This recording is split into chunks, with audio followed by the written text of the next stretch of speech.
During this time in San Diego, when she was walking right across the street from the Western Airlines at the time, a man by the name of Robert Red Manley was driving by, pulled over, and attempted to pick her up. She didn't take too kindly of it right away, but ended up getting in the car with him, and they took a drive, and he dropped her off later on at the French's house. Robert was a married man, but he was out there, While she was staying at the French's, Robert Manley sent her a telegram saying he was going to pick her up on January 8th and that he wanted to see her. So that day came. Robert picks her up. Elizabeth leaves the French's house for the last time, and with her, in her possession, were 2 suitcases and 1 hat box. She gets in the car with Robert, and they take off. They end up spending the night at the Swallows Inn in San Juan Capistrano. The Swallows Inn is still there, but it's not in the same location. It's across the street now, and I think it's more of a bar lunch place at this point.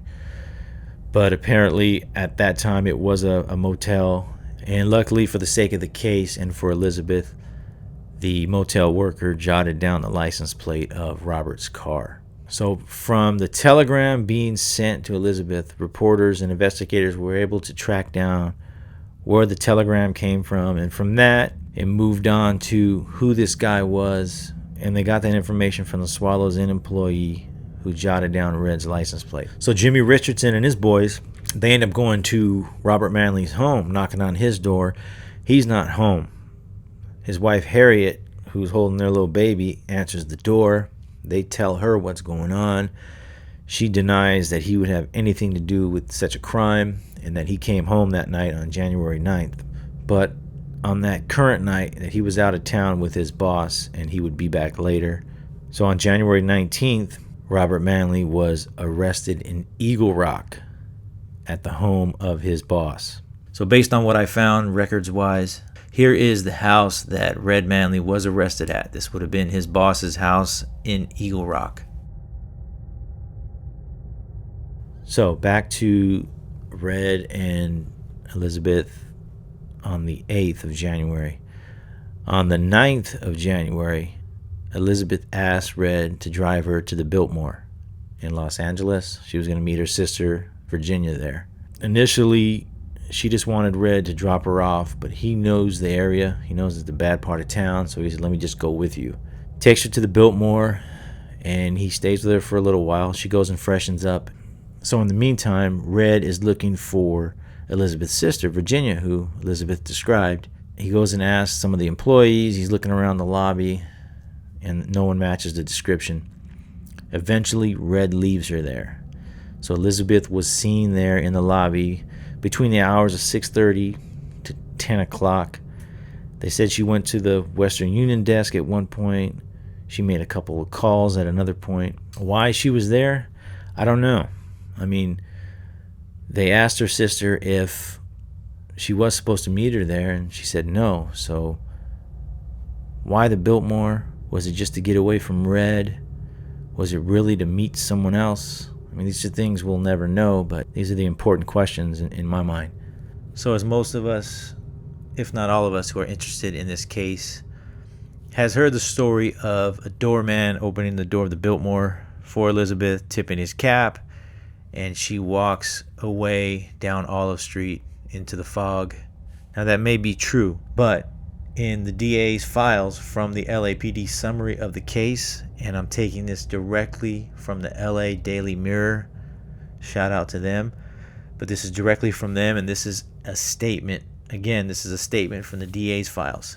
Quote, she was observed alone by employees of the Biltmore until approximately 10 p.m. January 9th.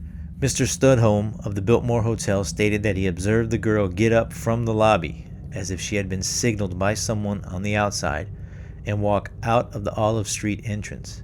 He last saw her walking south towards 6th Street on Olive on the west side of the street. Investigators were unable to determine whether she made a phone call while there or not, but witnesses state they observed her on several occasions go toward the telephone booth. Unquote. One of the theories that some have considered kind of far-fetched, but I think it's something you got to look at, is the theory of Leslie Dillon and the Astor Motel. An author by the name of Pio Eatwell, I apologize if I pronounced that wrong, wrote a book in 2017 titled Black Dahlia, Red Rose. And I got to tell you, it's a good read. It's a solid read. Whether or not the stuff in there is true, I don't know, but it's very compelling the way she puts it together. According to Eatwell, the criminal psychiatrist for the LAPD, a Dr. Paul DeRiver, set a trap for whoever the killer of Elizabeth was in a magazine called True Detective. He set the trap in an article he wrote, hoping to kind of weed out whoever did it. And before long, a letter arrived at Dr. DeRiver's office coming from someone by the name of Jack Sand. And essentially, Jack Sand claims in the letter that he knows who killed the Black Dahlia, and it is a friend of his by the name of Jeff Connors. So as correspondence continued between Dr. DeRiver and this Jack Sand, we come to find out the real identity of Jack Sand is Leslie Dillon. So as it turned out, the doctor and gangster squad, Detective J.J. O'Mara, finally got together with this Leslie Dillon and tried to get more information out of him. Apparently, he knew the two details that the cops were keeping close to the vest in regards to what was done with the tattoo and what was done with the pubic hair. While interviewing Leslie Dillon, he suggested that the murder was done in a bathtub to drain the blood. So Leslie Dillon and Mark Hansen, according to Eatwell's book, were somehow seen and spotted at the Astor Motel, as well as a woman matching the description of Elizabeth Short. Also, the book talks about how the owners of the Astor Motel walked into cabin 3 and saw that there was a lot of blood and fecal matter spread out. As to why they didn't report to police, in my mind, I don't know. According to the owner, he did not want to deal with the police at that time, but to me, when you walk into a cabin filled with blood and fecal matter, it's something that I would call police for, This theory, though, is wildly contested by Black Dahlia researchers, including Larry Harnish.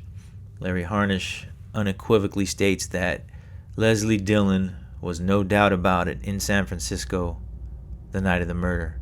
So none of these things in the book really matter. But for me, I just say take a look at it if you're into the case. See if you like the theory, see if it grabs you. But nonetheless, it was a good read, and you might enjoy it. Now, here is the motel in question, the Astor Motel that still stands today. I want to thank Rafa Palomo for going out there and getting this footage of the motel, of cabin 3, and the parking lot and everything else.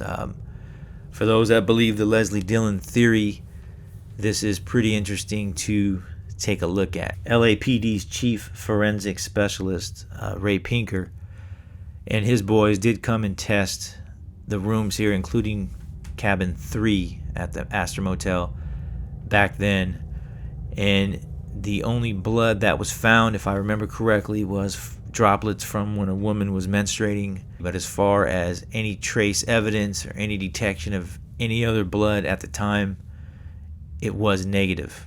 Now let's talk about Mark Hansen. He was the co-owner of the Florentine Gardens, which still stands there today. Mark had a house nearby to the Florentine Gardens on the back street there on Carlos Avenue, 6024 Carlos Avenue. And it was there that quite a number of the Florentine Garden dancers and entertainers, females mostly, would stay and room there, including Elizabeth Short.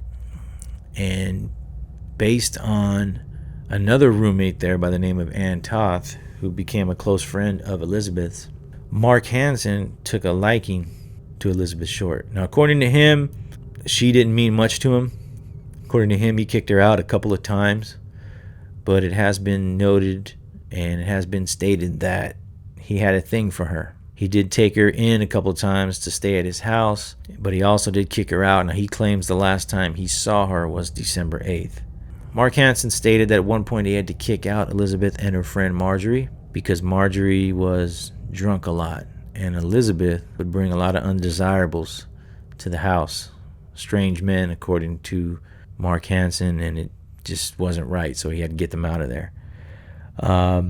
We do know, at least it's been noted, that in October, Elizabeth stayed at Hansen's house, October of 1946. So clearly, to me, it shows they had some type of relationship, but there was something there that allowed Mark to allow Elizabeth to stay at the house.